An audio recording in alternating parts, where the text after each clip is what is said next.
All right, folks. So look at this mess. Oh my. It looks like the whirlwind has hit the layout. Look at all of this mess here. Okay, what's going on here, folks, is that I've decided to start doing some landscape. As you can see, I put down a little bit of ballast here before I did any of my landscaping. It's both schools are out, whether you like to do your landscape first, ballast first. It's personal preference. Get pros and cons in each. So I did do this, but before I went any further, if you look here at this elevated curve, there's quite a lip here on the back side of the curve.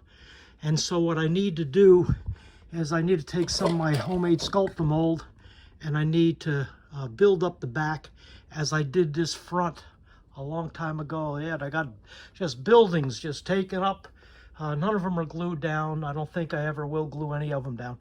But anyway, I pulled them up and I gave it a vacuum, and I'm going to do some landscaping, and then we'll do a little bit of ballast. I won't landscape too close to my buildings because as I've said in some previous videos, these cardboard structures here are just spray painted boxes that are stand-ins to give me a basic idea of a footprint of a building that I might want for an industry. And we'll actually do some scratch building, kit bashing and stuff down the road. But underneath my layout, what I had come across was boxes of previous landscape materials. There's all kinds of shaker stuff. Got a little bit of the old school sculptamold stuff. I've got stuff here to make bushes and trees, and I've got a gallon of glue. And over here in this box, we got some shakers and sprayers. And so what I'm going to do is I'm going to cut the video off at this point. I'm going to do a little bit of landscaping on the back side of this elevated curve, and then we'll come back and see some update. So I'll cut you loose for now. All right, folks, I'm back with just to show you the little concoction that I've mixed up, or I'm going to mix up and use for this landscaping.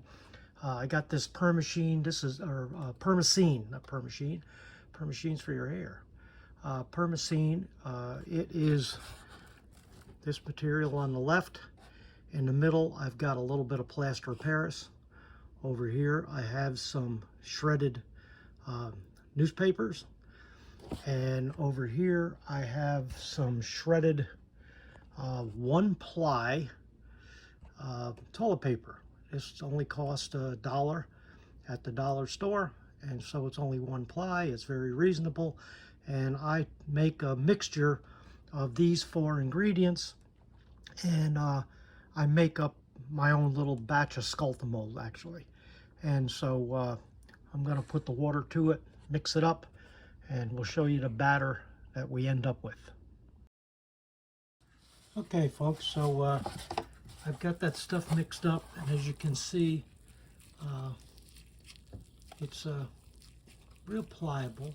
You add as much water to this as you want to get the consistency that you seek. All I really want to do is just build up some landform in here a little ways away from the track. So let me just start plopping some down, and we'll see how it goes.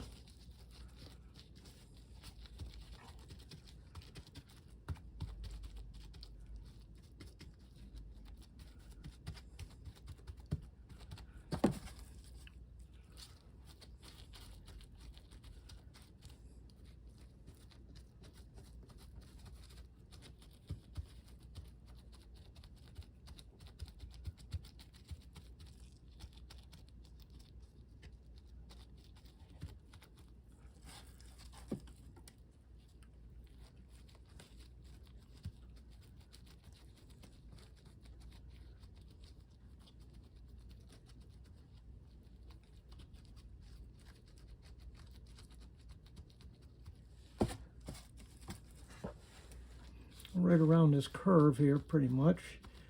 And as it elevates, I'll build this stuff up a little at a time to make a gradual hill.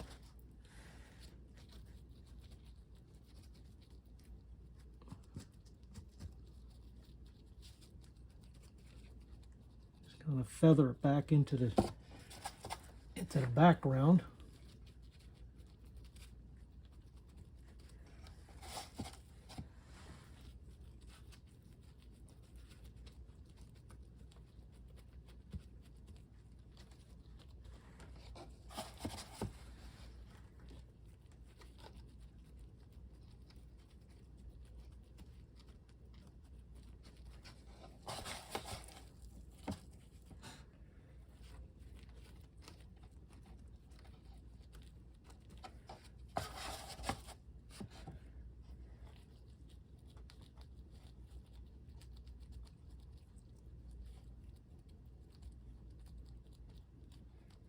I also have a hot wire knife that I intend to use here once I figure out how I want some of my real aggressive landscape to go.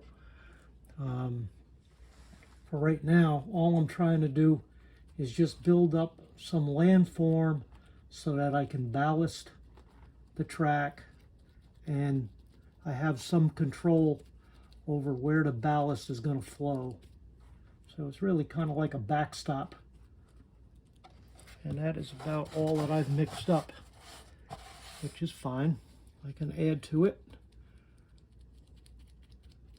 Kind of feather it down into next to nothing, and I can always use some of the plaster impregnated scenery gauze, you know, to feather and whatnot.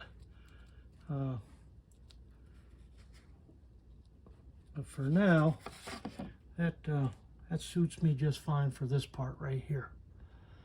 Alrighty, I'm going to shut this off for now.